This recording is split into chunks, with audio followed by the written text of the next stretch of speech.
everyone! Welcome back to Knowledge Chronicle. Have you ever wondered how your body manages to conserve water by producing a concentrated urine? Especially when you're dehydrated? It's not magic, it's pure biology. And trust me, your kidneys are doing some next-level engineering inside your body.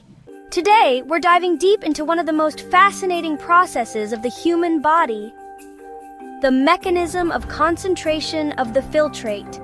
And trust me, once you understand this, you'll look at your kidneys with a whole new level of respect. Before we zoom into the mechanism itself, let's understand the background.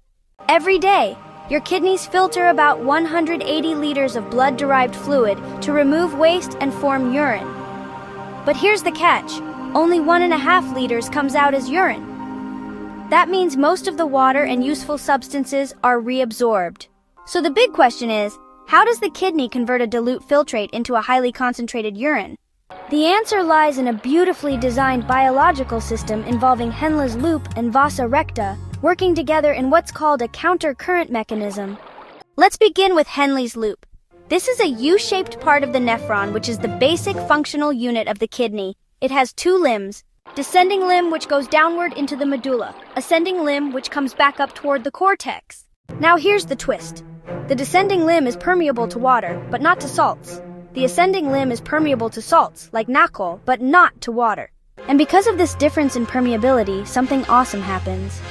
The filtrate, or the liquid that eventually becomes urine, flows in opposite directions in these two limbs. This creates a countercurrent flow. But why is this important? Because it allows a gradual increase in osmolarity, or solute concentration, as you go deeper into the medulla, from about 300 mosm per liter in the cortex to 1200 mosm per liter in the inner medulla. And the best part? This concentration gradient is not random. It's meticulously maintained by nacol and urea. Let me break it down. The ascending limb of Henle's loop actively transports sodium chloride into the medullary interstitium. This makes the surrounding area salty, but remember, this limb doesn't let water out, so the filtrate gets diluted here, but the surrounding interstitium becomes concentrated. Now enter the Vasa recta. Vasa recta are blood vessels that surround Henle's loop, and guess what? They also have countercurrent blood flow, just like the filtrate. Blood in the descending part of Vasa recta picks up sodium chloride from the interstitium and releases it back as it ascends. This exchange keeps the medulla salty without losing the salt into general circulation. It's like a recycling system, super efficient and finely tuned. Urea also plays a key part. Some urea from the collecting tubule enters the interstitium, increasing osmolarity. A small portion of this urea enters the thin ascending limb of Henle's loop and is recycled again. So both nacol and urea work together to keep the medulla's interstitial fluid highly concentrated. Scene 2. Importance of the concentration gradient. This concentration gradient is not just there for fun, it has a serious job. When the filtrate reaches the collecting tubule, it still has a lot of water. But because the surrounding interstitial fluid is so salty, water easily moves out of the tubule and into the body by osmosis. The result? Urine becomes concentrated and water is conserved.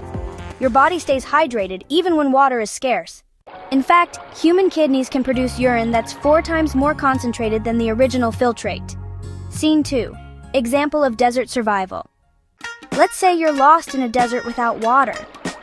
Your body's natural response would be to release more antidiuretic hormone, or ADH, which increases water reabsorption from the collecting duct, using the same concentration gradient we just discussed. Thanks to the countercurrent mechanism, your body survives longer without water. Incredible, right?